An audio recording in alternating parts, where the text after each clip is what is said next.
When five musicians emerged from the shadows of Bob Dylan in 1968, they seemed inseparable. Living together in a pink house, creating music that defined a generation, and sharing nearly everything.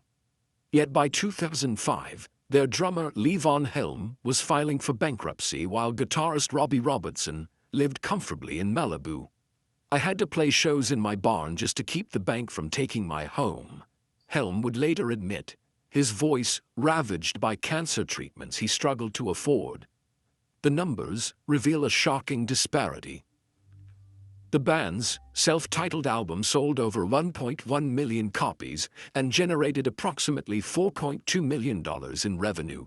Yet the musicians who created this American masterpiece experienced wildly different financial fates. This gulf between bandmates hints at deeper conflicts that would ultimately tear apart these once equal partners. In 1968, five musicians stood at a crucial crossroads. After years as Bob Dylan's backing group, they were ready to emerge from the shadow of a folk legend and create their own legacy.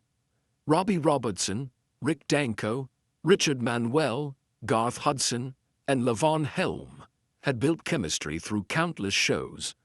But now they face their most important test, transforming their musical brotherhood into a sustainable business. Capitol Records saw something special in this eclectic group of four Canadians and one Southerner. Their blend of Americana, folk, and rock felt both revolutionary and nostalgic. The label offered the five musicians a $25,000 advance when they signed in early 1968.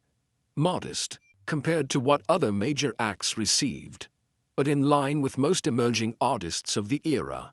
Unlike modern deals where labels take percentages of all revenue streams, Capitol's contract focused primarily on record sales, with royalty rates that gave the band pennies per album sold.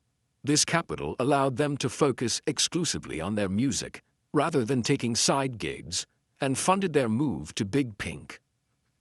The five musicians divided this money equally, approximately $5,000 per member, planting seeds in seemingly identical soil that would later grow in dramatically different directions. The advance enabled Robertson and his colleagues to settle into a pink house in West Saugerties, New York, near Woodstock. Known as Big Pink, this humble dwelling became both home and creative headquarters. All five members lived in similar modest conditions, sharing meals, writing music, and refining their unique sound. "We were all in pretty much the same boat financially back then," Levon Helm later recalled in his autobiography, "This Wheel's on Fire." Nobody had fancy cars or big houses. We were just making music and getting by on about $75 to $100 a week for expenses. This financial equality masked a pivotal business decision taking root. As they prepared their debut album, Music from Big Pink, the attribution of songwriting credits emerged as a critical issue. While their creative process was deeply collaborative, with members contributing arrangements, melodies, and lyrical ideas, the formal documentation of authorship would determine how money flowed for decades to come. The music publishing industry of the late 1960s operated on a fundamentally different economic model than recording or performing. While record royalties were typically split evenly among band members, publishing operated on a parallel track with much higher margins.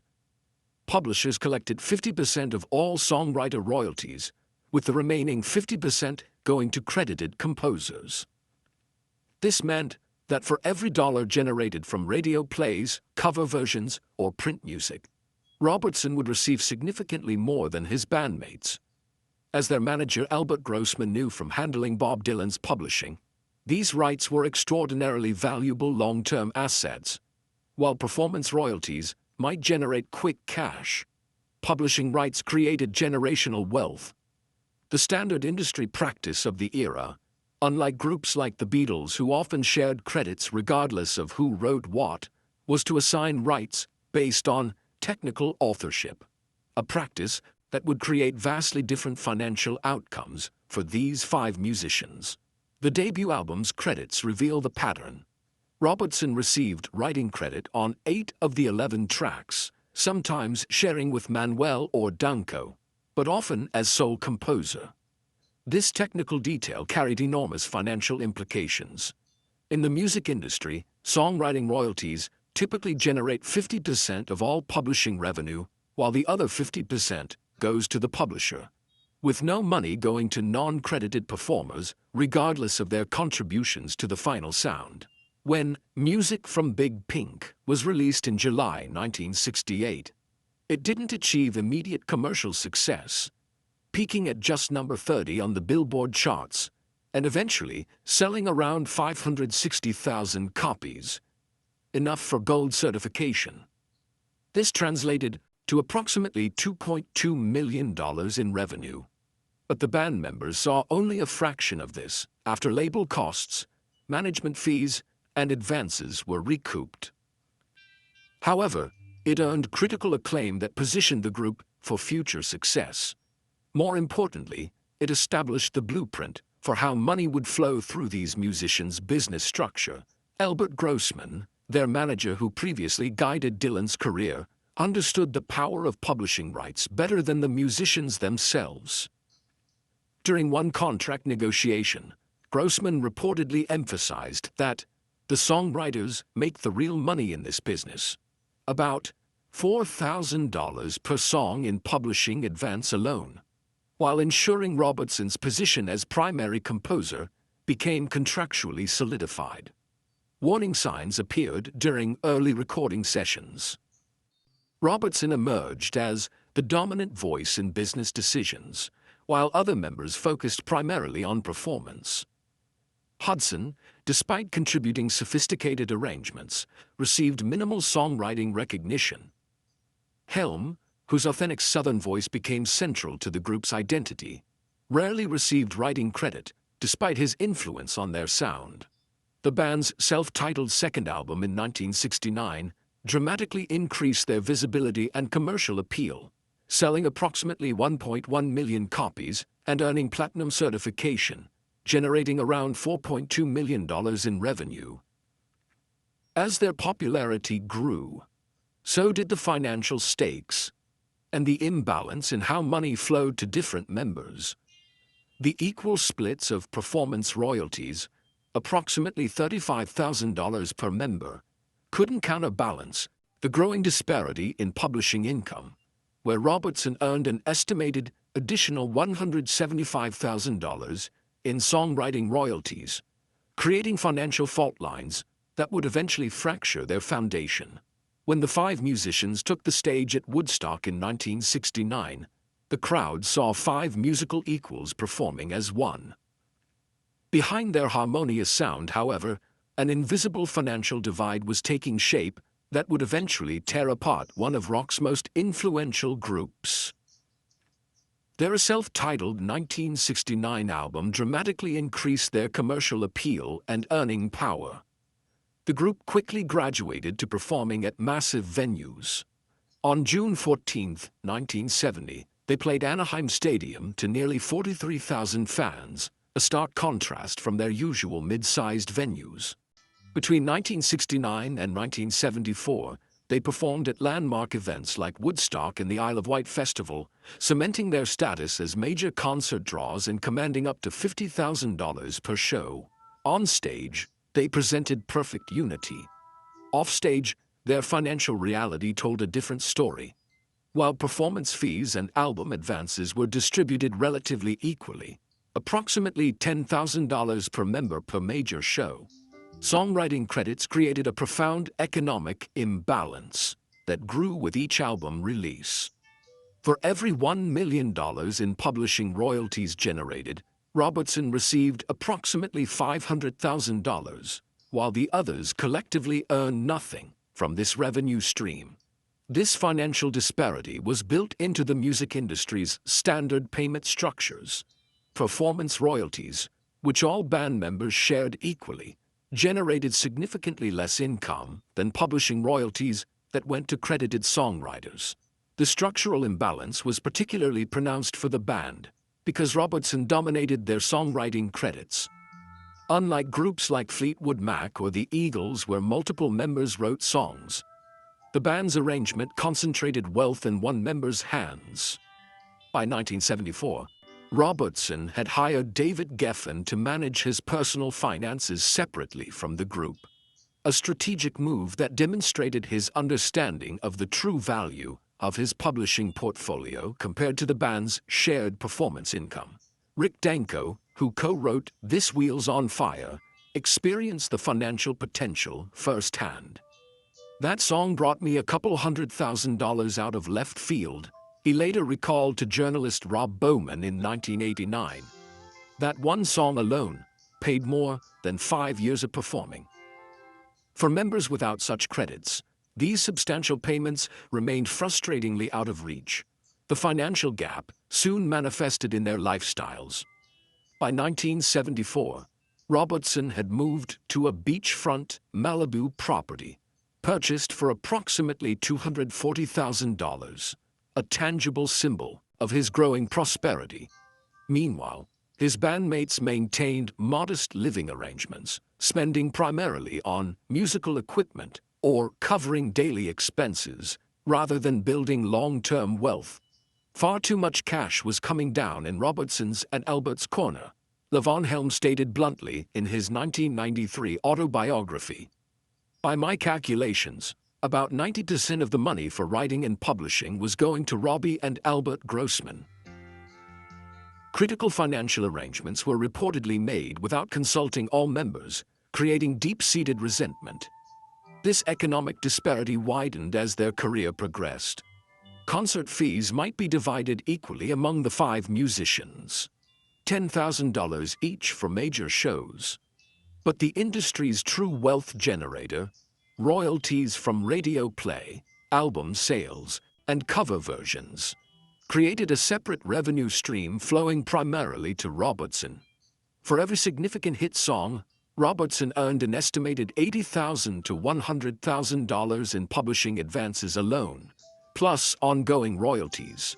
Manuel, Danko, Hudson, and Helm gradually recognized these arrangements' long-term implications. Their touring income couldn't match the sustainable wealth that publishing rights provided. Each spin on the radio generated royalty payments primarily benefiting Robertson, creating a system where financial inequality increased with the group's success. By 1974, industry analysts estimate the publishing catalog was generating approximately $400,000 annually, with Robertson receiving about 90% of this amount.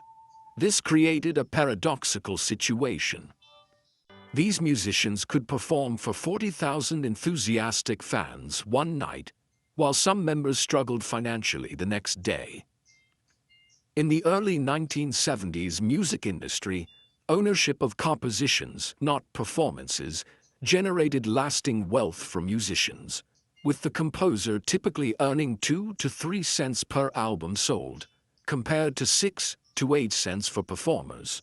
Personal financial decisions further amplified these disparities. Robertson focused on protecting his publishing rights as an investment, while some other members made costly financial missteps or prioritized immediate needs over long-term security. Their different approaches to money management magnified the effects of the unequal royalty distribution. The resentment became increasingly difficult to ignore. How could musicians sharing the same stage, recording the same albums, and traveling in the same tour bus live in such different economic circumstances? This question lingered during recording sessions and backstage conversations, creating tension that eventually undermined their ability to function as a cohesive unit. The financial divide that began with publishing credits would ultimately prove fatal to one of rock's most celebrated collaborations. The unsustainable financial strain finally found its release valve in what became rock's most elegant goodbye. The crystal chandeliers, suspended from Winterland Ballroom's ceiling, cast a warm glow over 5,000 formally dressed concertgoers consuming turkey dinners on white tablecloths. The elaborate stage, borrowed from the San Francisco Opera's production of La Traviata, formed a dramatic backdrop for what appeared to be a fond farewell. but was actually the culmination of years of growing business tensions. When the musical group announced their farewell concert in 1976, music fans saw only the star-studded lineup and heard only the perfect harmonies. What they couldn't see was the business arrangement that would further widen the already substantial economic divide between five legendary musicians. November 25, 1976, at San Francisco's Winterland Ballroom marked the setting for a carefully orchestrated business venture disguised as a fond farewell. Concert-goers paid $25 per ticket, a premium price for the era, which included a Thanksgiving dinner served to 5,000 attendees, generating approximately $125,000 in ticket revenue alone. While the event appeared to be a mutual celebration of the group's legacy, the financial structure behind it revealed the fractures that had been forming for years. The Warner Brothers deal that financed The Last Waltz exposed the power dynamics shaping the project. The studio reportedly invested $400,000 in the production, but Bob Dylan's participation wasn't just artistically significant. It was a non-negotiable requirement financially essential to the entire operation. This stipulation demonstrated how external relationships determined the project's viability and ultimately influenced who would benefit most from its success. The concert film's reported production budget of $35,000 seemed implausible given the elaborate filming using 7 35mm cameras operated by renowned cinematographers under Martin Scorsese's direction, with the actual costs likely exceeding $800,000. This disparity between stated costs and production quality hints at the complex financial arrangements that would later become contentious among band members. When the film premiered in 1978, its modest $323,012 box office, split between $321,952 domestic and $1,060 international, represented just one revenue stream in an expanding financial ecosystem that included soundtrack sales, approximately 220,000 units, generating $880,000, television rights, and home video distribution. Yet according to Levon Helm in his 1993 autobiography, Warner Brothers has released the film on VHS, Laserdisc, and DVD, and there have been a couple of soundtrack albums. None of us has ever received a check for any of it. He estimated the lost revenue at millions of dollars. This financial exclusion would fuel decades of resentment. The camera's focus throughout the film heavily favored Robertson, effectively positioning him as the band's frontman and creative force, a visual narrative that shaped public perception and future earnings potential. According to film production notes, Robertson appeared in 42% of total screen time, compared to 16% for Helm, 15% for Danko, 14% for Hudson, and 13% for Manuel. This on-screen imbalance perfectly mirrored the financial reality developing behind closed doors. As the musical collective officially dissolved, each member faced dramatically different financial futures.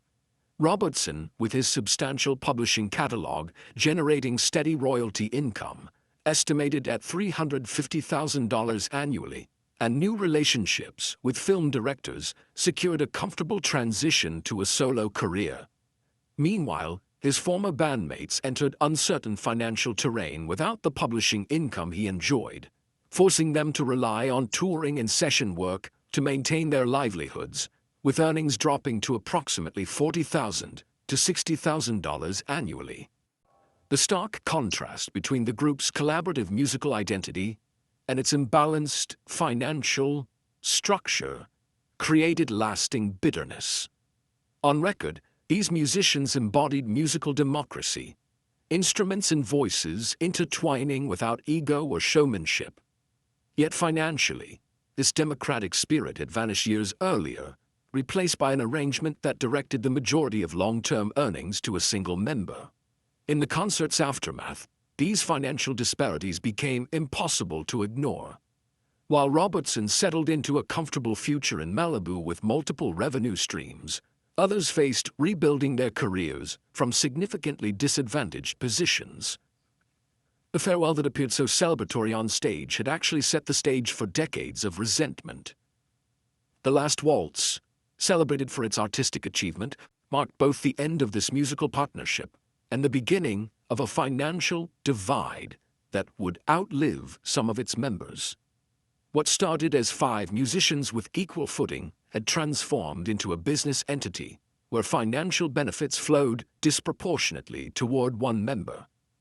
The glamour of that November night masked a fundamental inequality that would haunt these legendary musicians long after the Winterland Ballroom went dark. When the curtain fell on this legendary musical collective, it revealed not just the end of a musical era, but the beginning of 5 distinct financial journeys.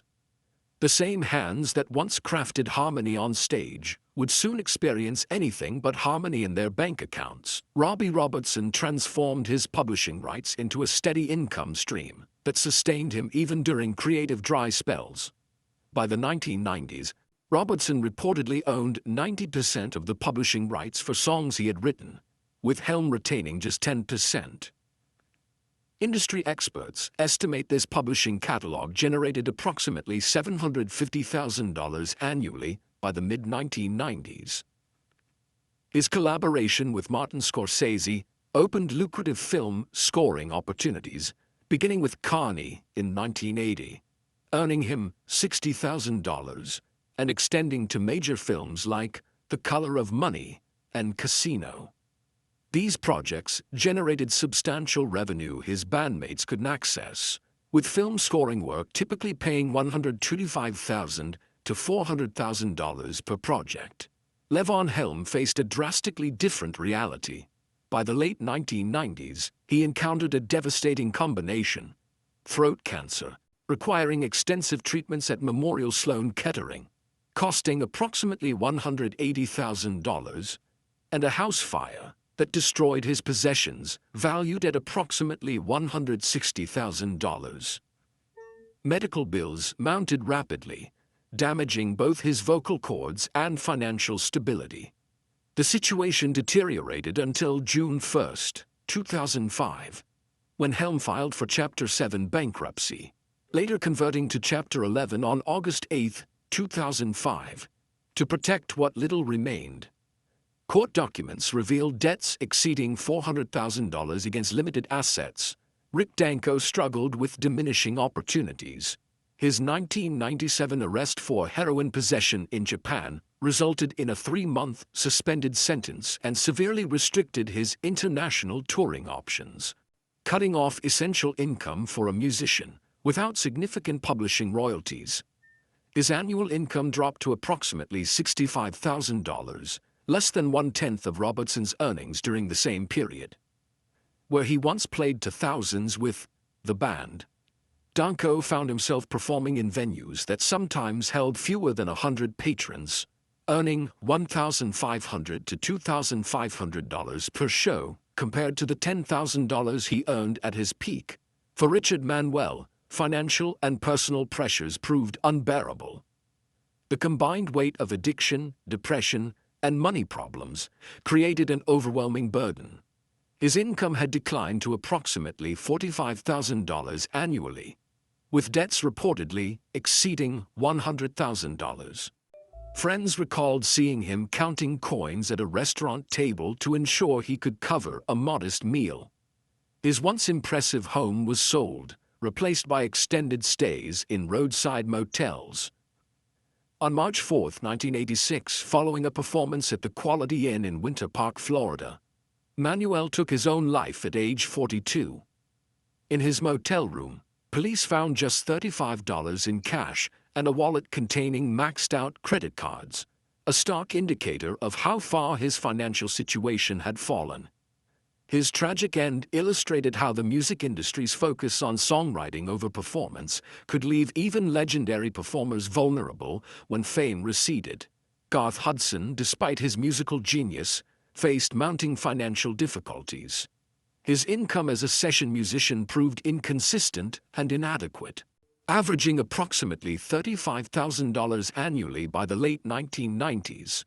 By 2013, His situation had deteriorated so severely that he couldn't afford storage payments of $4,900 for his musical artifacts and personal belongings.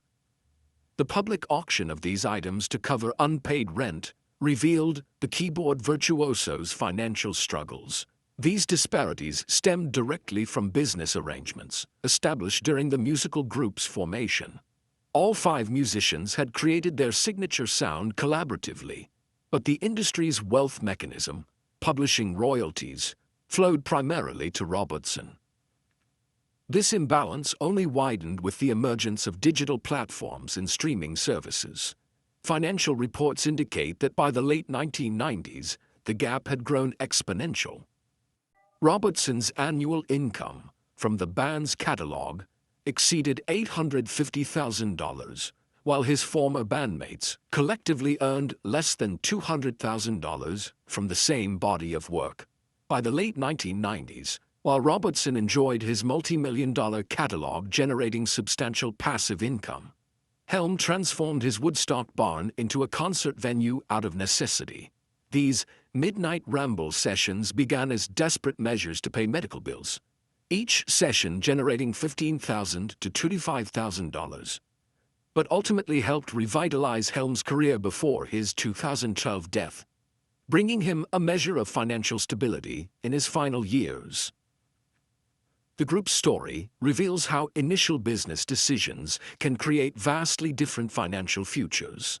5 musicians who once shared stages, studios, and creative triumphs found themselves separated not just by artistic choices, but by bank balances that reflected the music industry's unforgiving economics. Those small barn concerts that saved Helm financially represented just pennies compared to what the musical collective's catalog would soon be worth. In an era when legendary catalogs command staggering sums, Queen's music rights selling for $1.27 billion, Pink Floyd's for $400 million, and Genesis for $300 million. The financial stakes around the band's musical legacy have escalated dramatically. Industry valuations suggest their catalog could be worth $35 to $45 million in today's market. Behind the scenes, decisions made over 50 years ago would determine who controlled and profited from a fortune none of them could have imagined in their Woodstock days. The digital revolution transformed the music industry's economics almost overnight. Physical album sales that once generated modest royalties became streaming platforms, delivering millions of plays across the globe. For classic rock acts like these musicians, this shift created an unprecedented surge in catalog value.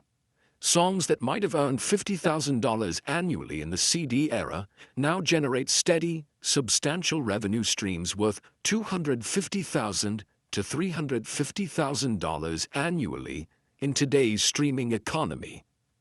Industry analysts widely acknowledge that streaming has fundamentally altered the economics for legacy artists, with catalog values increasing tenfold in many cases, making old contracts exponentially more valuable. A song earning $5,000 annually in 2000 might generate $50,000 today through streaming, sync licensing, and renewed interest in classic rock. The financial structures governing the band's catalog were established during vinyl's dominance, when albums typically sold for a while before fading from commercial relevance. Digital streaming fundamentally changed this model, creating nearly perpetual revenue streams. While a gold record might have generated substantial songwriter royalties during the 1970s before sales slowed, those same songs now produce endless small payments from streaming platforms. This digital revolution created an unexpected windfall for Robertson, who had acquired ownership of publishing rights decades earlier. Unlike contemporary acts who negotiate digital royalties for all band members, the band's contracts had no provisions for technologies that didn't exist when their agreements were made. This blind spot in their original deal now generates millions in streaming revenue, flowing primarily to publishing rights holders. The timing couldn't have been more consequential. As Helm recovered financially through his Midnight Ramble concerts and 3 consecutive Grammy-winning albums in his final years, each earning him approximately $250,000, the true value of the group's recorded legacy was multiplying exponentially. But the 90-10 publishing split established decades earlier meant Robertson maintained overwhelming control of their most valuable asset, the songs themselves. This split translated to approximately $800,000 annually for Robertson, while Helm received just $88,000 from the same catalog. This imbalance fueled ongoing conflicts even after most band members had passed away. Today, the ownership structure includes Robertson's estate and Garth Hudson as the only surviving member, while the estates of Helm, Danko, and Manuel hold their respective interests. Yet the financial value flows primarily through the publishing rights channel that Robertson dominated throughout their history. The stark division that defined the musical collective's later years was being further magnified by this silent multiplication in catalog value. While performing members had struggled for every dollar, their collective work was generating wealth that would exceed all the money they'd earned during their active years combined. Industry standards suggest their catalog could be valued at tens of millions in today's market, a fortune that continues to be distributed according to contracts signed when Richard Nixon was president. It's like having your legacy stolen from you piece by piece, Helm told the New York Times in 2004, his voice barely above a whisper following his cancer treatments.